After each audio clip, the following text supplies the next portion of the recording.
So welcome, everybody. First of all, a little bit of a housekeeping things. My name is John Russell. I'm the Deputy Director of the Division of Administrative Services. With me at the table is Glenn Osterhage in the fee program. For those of you in the room, if there is a fire or an emergency alarm, just follow us and we'll help you get out of the building safely. I'm going to say just a few introductory comments and then we'll let Glenn get into the meat of the presentation. But I wanted to thank all of you who are both in the room today and then who are on the web, and those of you who came to our in-person meetings throughout the state. We had 5 or 6 meetings around the state. So I just wanted to thank all of you for taking a little bit of your time to come and talk to us about that. I know it's difficult to pull yourselves away from work and other duties that you have to do to come and talk to us, but we do really appreciate all the feedback we got. So with that, I'll let Glenn get into the presentation. Thank you, John. As John said, this is Glenn Osterhage, Manager in the Fee Branch here at the Division of Administrative Services.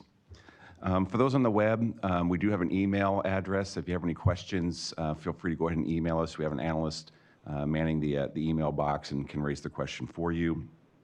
For those here on site today, if you have any questions, we do have a microphone, so those on the web can hear the questions. As John said, we went to a number of different locations throughout the state. I know we went down to Tulare and Petaluma in January. We did Modesto and Paris down SoCal in February. And then last month we did Eureka. So in these meetings, the intent was, one, just to kind of get our faces out there to interested parties and also look at what we were talking as a potential surcharge on some fees. Each of the meetings, we kind of tweaked the agendas, so not all the handouts were the same. For the most part, they were the same, but we took some comments and feedback from each of the meetings, kind of changed the layout and the flow of those meetings. For the agenda today, we've kind of gotten through the first couple of those. We're going to drop down to agenda item number 4, information presented at the stakeholder meetings. So the first pie chart, and this is very similar to what was sent out to most of the meetings. This pie chart was designed to show of your fees, how much of it goes towards the typical program and indirect costs most people are aware of, and what portion goes towards what we call redirected programs. This chart was modified just slightly from what was sent out previously. But over the years, I think it was 6 or 7 years ago, a number of programs here at the water boards that were either general funded or federal funded or had some other funding source were transitioned over to fee authority. The primary ones were basin planning, TMDL, the monitoring programs for swamp and gamma, and enforcement, and then what we call local assistance was also known as beach monitoring. Those were costs that all fee payers, part of their fees go towards those programs. So over the years, we used to say it was about a 2 to 1 ratio. It's now about 72% of your fees go towards direct program staff and the typical overhead type items. And the other 28% are funding other staff and other programs that have a support within the water quality programs. We are going to present in our June fee stakeholder meeting. We're going to have a panel to go over each of these programs specifically, but there's been a lot of discussions, what do my fees pay towards? And about 1/3 of it roughly goes to the other programs within the water quality. Moving on to attachment number 2. This chart is the same, I think, as what we've been sent out to most of the meetings. This just shows you the relative size of our water quality fee paying programs within what we call the WDPF, the Waste Discharge Permit Fund. The 3 largest programs, the WDR, NPDES, and Stormwater, comprise about 75% of the staffing, and the other programs being the Water Quality CERT, Land Disposal, Irrigated Lands, Cannabis, and then Confined Animals. So Confined Animals, for our purposes, is a relatively small program, but it's a very significant one, obviously, for the state. So that just shows you the size. So if you look at paying the redirected costs, the stormwater program contributes 23% of the redirected costs. Confined Animals, do 4% of the redirected costs. but proportionally, the same amount of their fees go to each. So those are just more historical documents to help people understand where the fees are coming for the entire water quality programs, and as well as where the fees are going towards. Then moving on to attachment 3, this is more specific to the confined animal program. When we first started out, going back in, yeah, we have one question here, so we'll wait and get the microphone.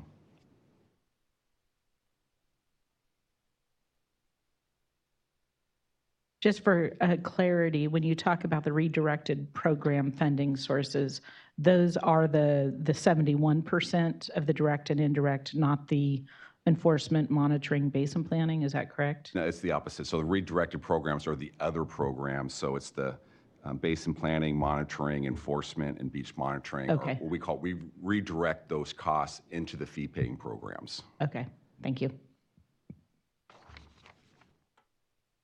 It does get a little confusing using indirect, direct, overhead, all the costs. But obviously, I usually say of each dollar that a dairy pays, about 30% of it is paying towards staff that's not directly related to the confined animal program. But the work that those programs do does help out all programs. Again, the basin planning, TMDLs, and that type of work.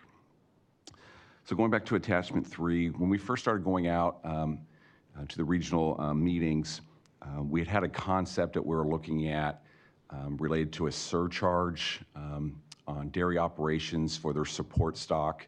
I don't want to get into the details because we kind of pivoted away from that.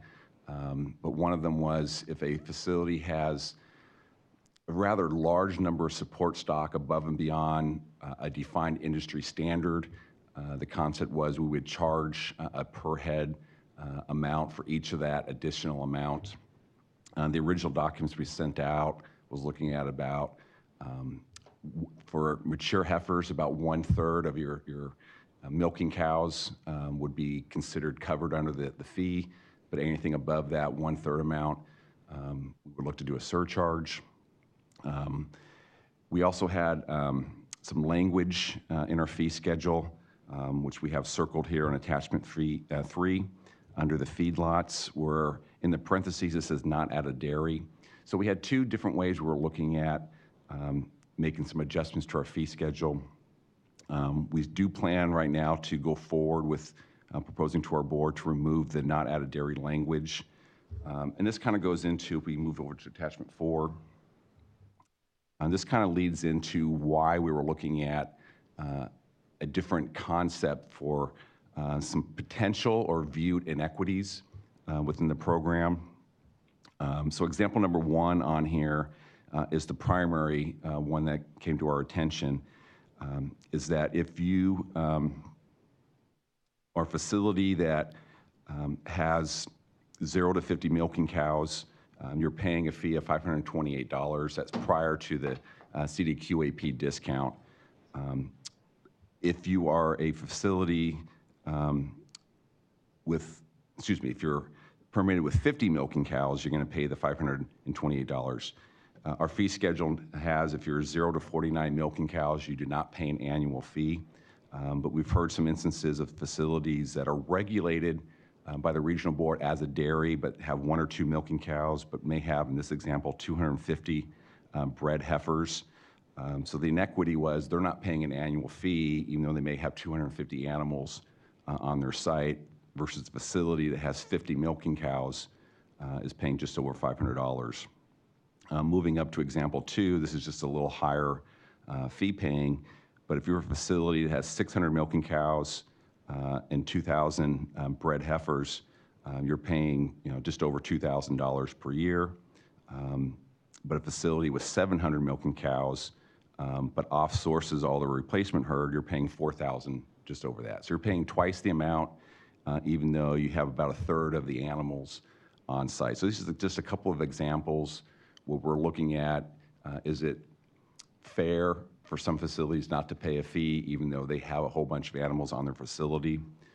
So that kind of led us into looking at the fee schedule, the surcharge concept, which we're not going to move forward with.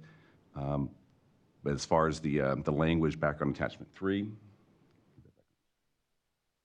If we remove the not a dairy language, it allows a facility that's regulated as a dairy with under 50 milking cows, but a large number of heifers on their site to allow us to move over to the feedlot section of the fee schedule. Right now, we don't have that ability because of the language. So the intent is if you have a whole bunch of extra support stock, we may be able to charge an annual fee on the feedlot side. So the comments we had from the various field meetings was it seemed fair to do that and to move away from the surcharge concept. So that's what that was about, is trying to make sure that facilities are paying a fair or equitable amount compared to some of their competitors that may be out there as well. Any questions on that?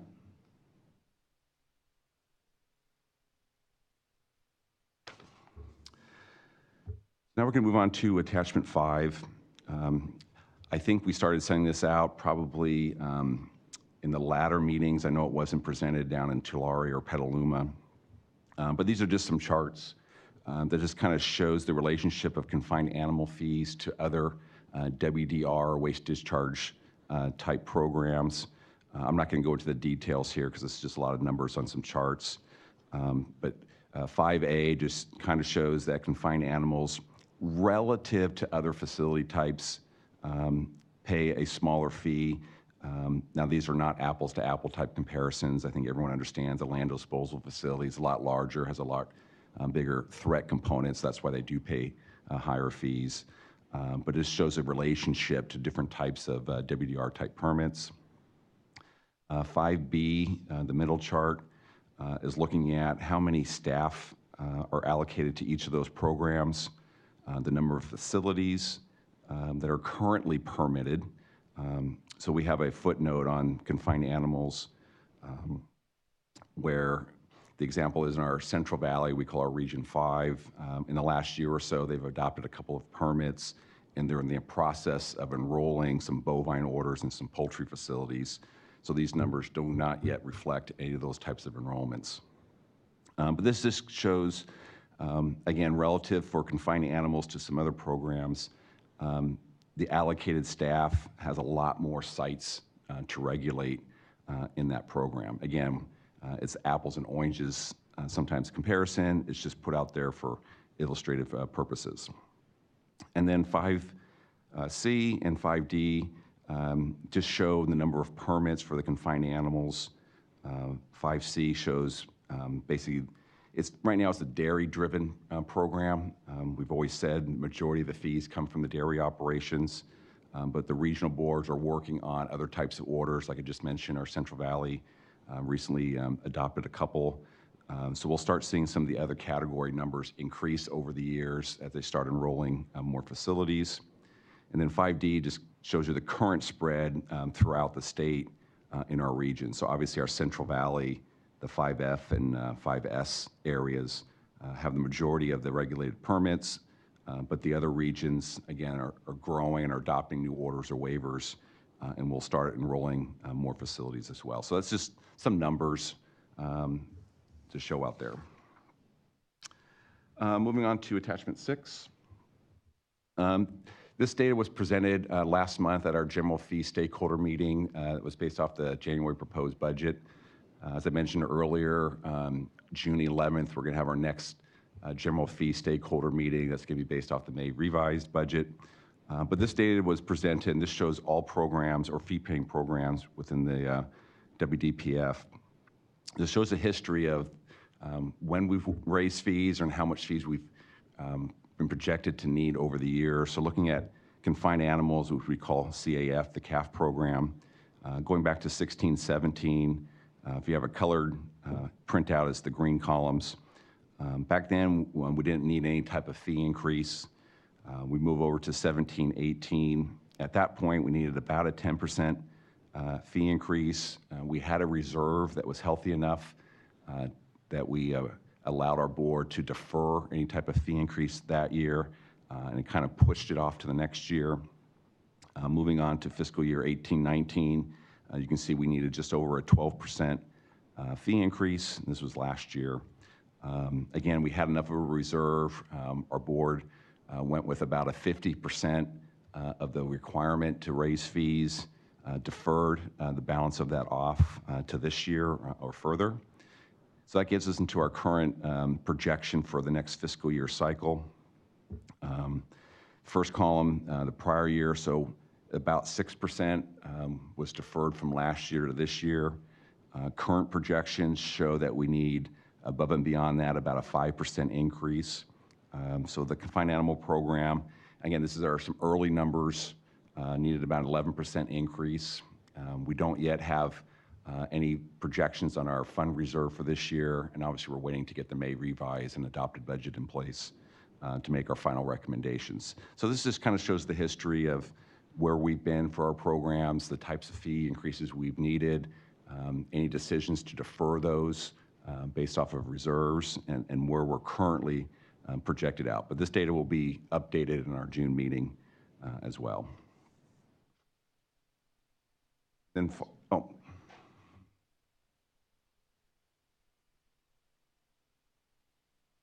So Glenn, going back to attachment 5 and 5C, clearly other than the dairy number, the feedlot numbers are much lower than probably the number of facilities that are currently subject to notices of applicability under the bovine order, correct? Correct, And yes. the poultry order.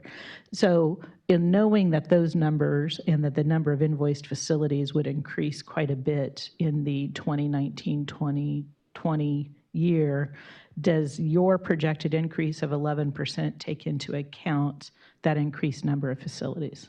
I'm going to say partially. I added in some additional revenue that made some assumptions that the enrollments are coming in. I won't say it's fully accurate, but I did add in some additional forecasted revenue for the bovine, and there's also our poultry orders. I know we're going to be billing some poultry facilities, about 200 of them for the first time next year, but it takes 2 or 3 years to see the full effect of all the new enrollments. So there is some additional forecasted revenue for the Central Valley bovine and poultry orders. I will say I don't think it's zeroed into the proper number yet, but it's in there. Any other questions? Yeah, there's a question on that. From Justina from the Imperial Irrigation District, how many facilities are invoiced from the Imperial County? I will have to research that and get back to you. So we've got your email address, so we'll follow back up after the meeting with those numbers.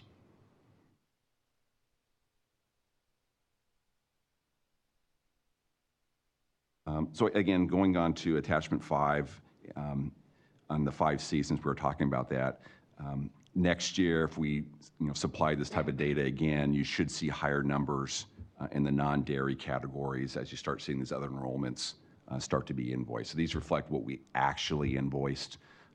So again, the poultry one I know for sure is going to be a lot larger because it was one last year.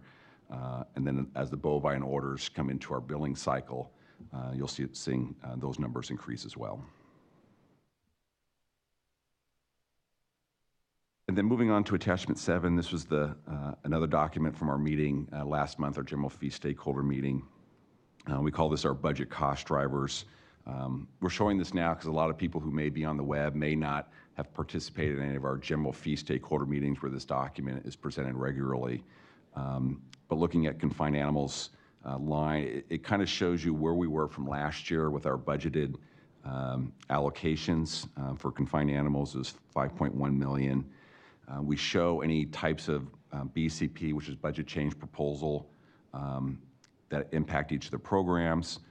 We actually have a negative BCP, so an allotment that was there prior went away for this year. It was what we call the space optimization.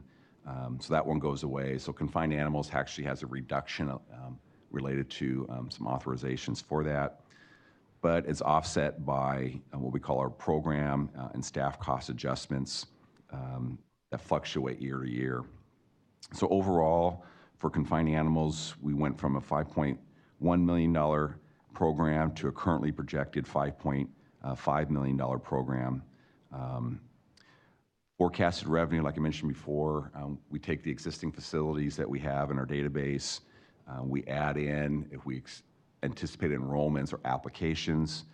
So we're looking at just under $5 million worth of forecasted revenue, a shortage of $500,000, and that's where we get over to column I, the 11%.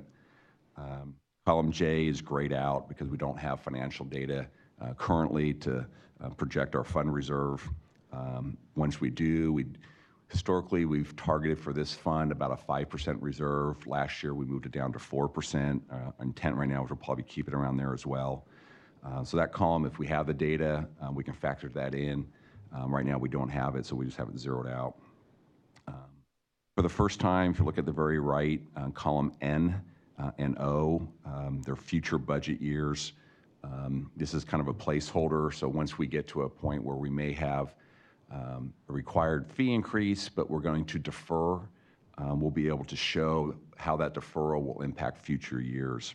So as an example, though it's not shown on here, let's just say our board adopts a 5% fee increase this year. That 6% is going to move over to the next budget year, which is column N. So that 4% in this scenario would actually show about a 10% increase for next year. It shows the impacts of deferrals, which we've never done before. So again, this is kind of like the main document that we show people to kind of show the impacts of all the fee-paying programs with the adjustments from the budgets. Once we get them made revised, if there's any new finance letters, budget change proposals that are in there or stuff that may be removed, we'll make the adjustments and we'll see how the numbers pan out. Forgot to mention David Ceccarelli, the fee chief for our branch, joined us up here as well. So that kind of covers some of the background here, at least what we presented at prior meetings. Some additional new data, but a lot of it's just historical background information for people to consider. Moving over to agenda, question, yep.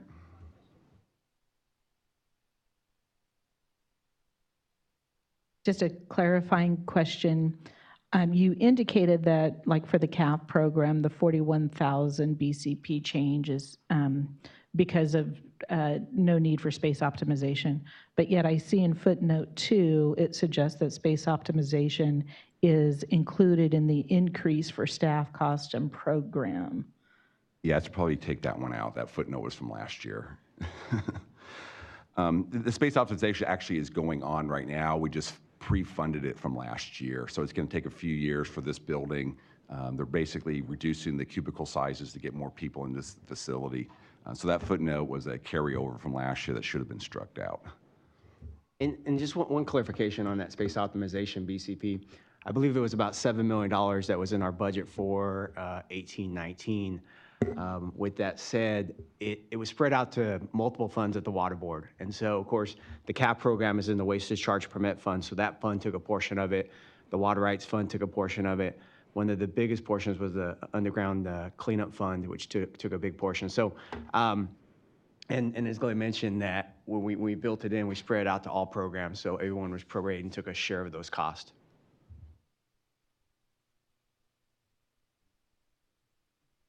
We're going to move on to agenda topic number 5. This is some feedback from various comments. A lot of it was very similar in each of the meetings we went to. We've already talked about that surcharge concept. For the most part, that wasn't well received or recepted. So again, we said we kind of moved away from that one. We're going to stick to just doing the language change in our fee schedule. There was some questions as far as the definitions in our feedlot section.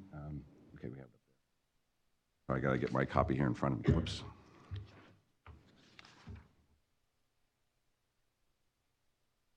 So there's questions as, what does it mean if it just says cattle and cow-calf pairs? What does that mean? I think everyone understands what calves are. Heifers, what does it mean to be finishing yards? So there was questions on what does it mean to be in each of those categories. I'm not a program person. I know there's different ages as to when an animal will go from a cow to a mature animal.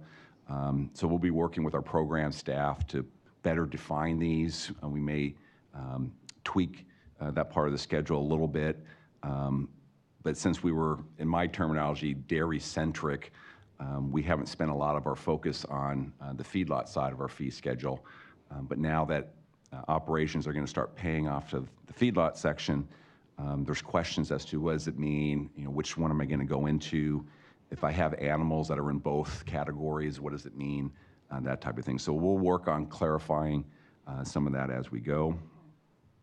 But let me just say that each regional board may define the categories differently. So you may not see definitions in our fee schedule. So you'll want to talk to whatever regional board you're permitted by and look at your permit and look at your annual reports, because I believe the regional boards will also be updating their annual reports or working on updating their annual report forms or other forms that they utilize to better define the categories as they adopt permits, because I know Region 1 is in the process. I believe their permits up before the board next week. Some of the other regions are in the process of adopting other permits. So the regional boards are amending their forms. So please pay attention to the forms. You'll probably see more information and definitions in your permit and reporting forms than you will in the fee schedule.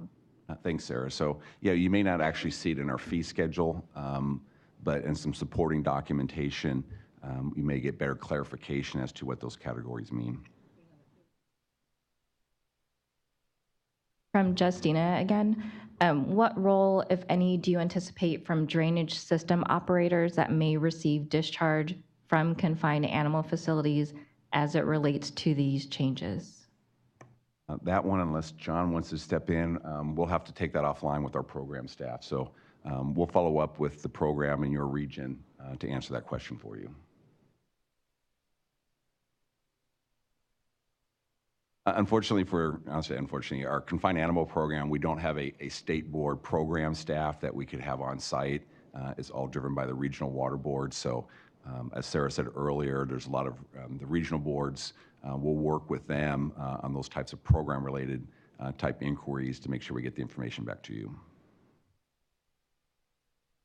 The next one we got was related to the horses category, which is on the bottom right under other.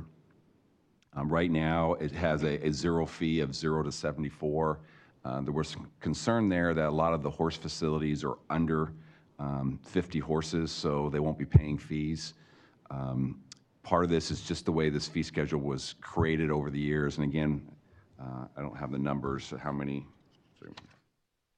horses there were. Which chart was that? There's 2 regulated horses facilities right now that are paying fees. So again, we'll continue to work with our program staff to kind of look at these 0 fee tiers. These are the annual fee. You're still going to pay an application fee just to make sure they're set appropriately for the work. A lot of it was when we did the dairies. They were the first one that we put a 0 fee tier in. This, I think, went back to our North Coast Region 1. We brought their facilities in a few years ago. Our board adopted the 0 fee up to 49. We just kind of did some math on our admin side for some of these other fee categories. But we'll work with program to make sure they're proper. Staff is working on horse facilities regularly that are under 50. Then we'll have to look to maybe potentially adjust that one. The next one we had was looking at the fees primarily from the dairy side to the feedlot side. Are they equitable or fair in relation to each other? Again, not to say I'm punting this as an excuse. We haven't really focused on the feedlot side of our fee structure. But as more facilities start paying in the feedlot size, are they relatively comparable to each other? We've tried different fee alternative concepts in the past, the animal equivalent unit type structures. We've never moved forward with those, but it's something we need to start pointing some more look at to say that, a feedlot with over 100,000 animals pays $10,500, but a dairy with 3,000 cows is paying $14,000. This is before any type of CDQAP discount. Is that fair? What's the workload between the 2 types of facilities? We haven't gotten that far in our discussions with our regional boards yet, but it's something we're going to start looking at just to make sure they're equitable. They won't be the same, and everyone's going to define fairness on their own structure. but at least are they somewhat in alignment with each other? And then the final one, this is the one, the conversations that we get every single meeting that we meet with on the confined animal side, and that's basically the continued dairy operation consolidation. Facilities are merging together, some are going or closing down completely, and the other one obviously is the set milk prices. So we're well aware of the fact that dairy operators can't just raise their fees or their revenue side of their house. They have a set amount they're going to get for their milk prices. So those are the ones that we take those into consideration. We understand how hard it is on the dairy operations. Every penny that you guys spend on your operations doesn't mean you're able to recoup those costs. Obviously, as facilities close or merge, what does that mean to the industry? When I was down in Southern California, I think there's one area, they used to have 200 dairies. I think they said they're down to like 50 now because it's all going to housing and urban development type activities. So those are the ones, we get those every single time. We do our best to try to incorporate that, but we have some limitations on our side. We have authorized budget from the legislature. How do we generate the revenues, the conversation? How much comes from the dairy side? How much comes from the poultry side? How much comes from various feedlots? Those are the questions we're starting to look at now as this program goes from being almost all dairy, being mostly dairy, but other types of animals as well. And then, yeah, Sarah brought up the other one is the cost of compliance. A lot of questions are, we spend, when I say we, it's operators saying this, spend a lot of money complying with the permit requirements, all the monitoring. Those are the questions that as you work with your regional board program staff, if there's ways they can change potentially some of the requirements.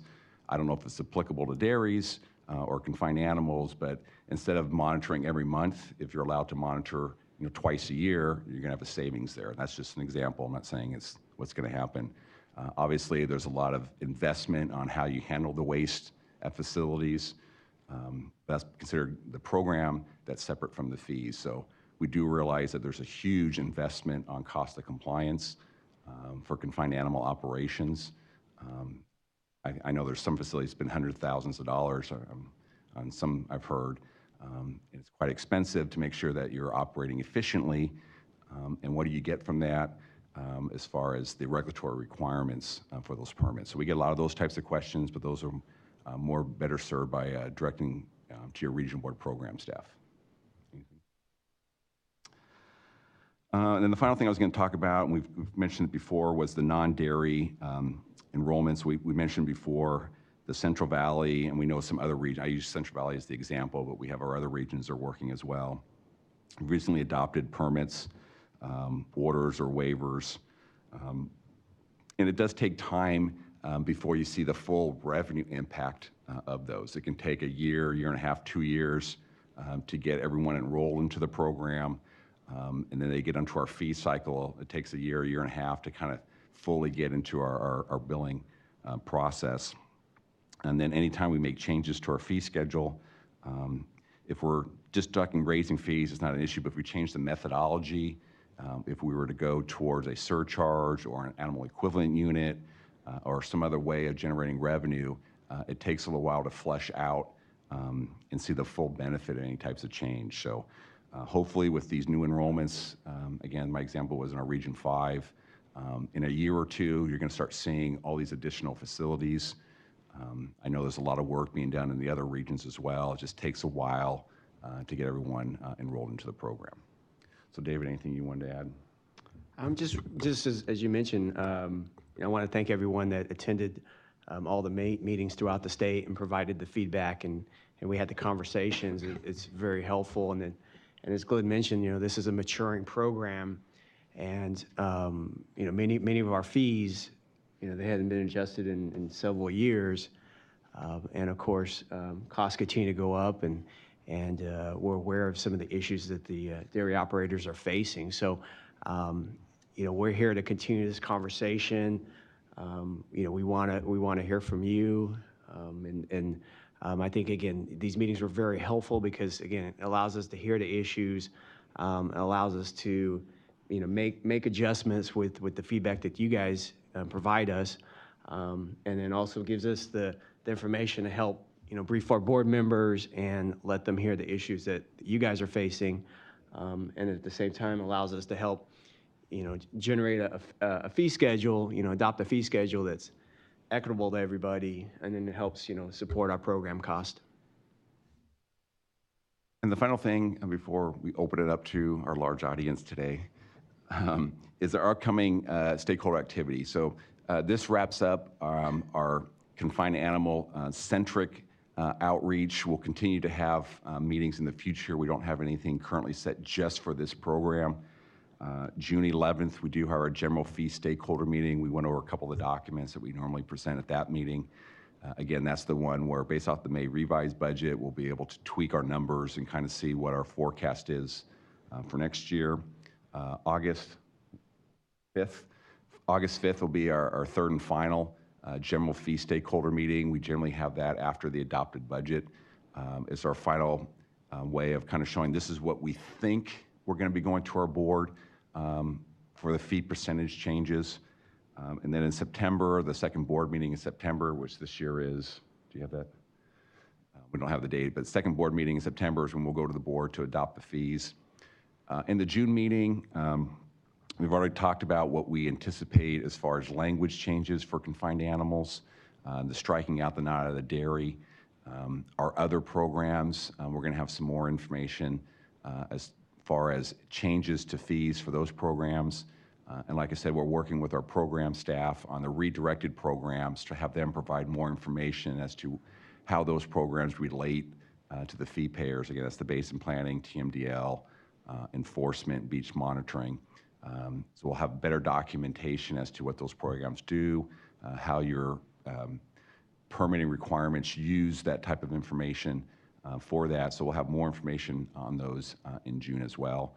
We always suggest that people subscribe to our LIRIS list.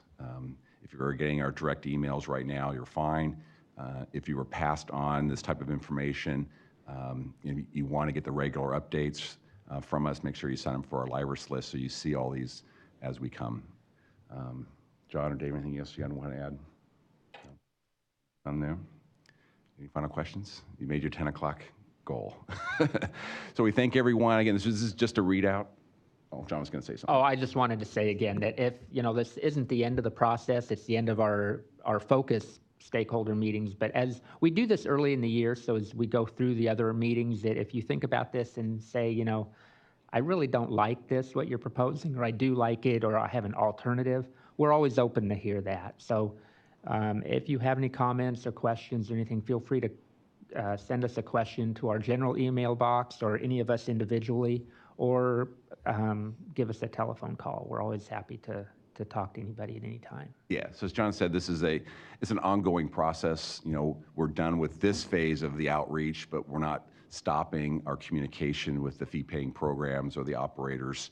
We'll move on to our next focus, not so much specific to a methodology change, but like John said, if you think of another way of assessing fees, I didn't forget one thing. We did have one dairy operator who suggested that we should go to a per animal fee. We have this tiered structure right now. So if you're that one milking cow above that puts you into a higher fee, you're going to double your fee just by having one extra animal versus just going towards a structure where you probably have a minimum fee, a per animal multiplier, and you can have a maximum fee just so you don't have these big jumps between tiers.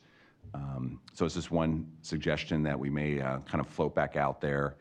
Again, it'd just be a concept until we have more momentum. But those are just ideas people have. I always forget to say that the CDQAP discount, there's no intent to move away from that program or that current structure. Right now it's a 50% discount if you're certified. There's no intention at all to changing that structure. It's just the amount of fees that we have to figure out how to recover on a yearly basis. So with that, we thank everyone. And like John said, feel free to contact us if you have any questions. Thanks.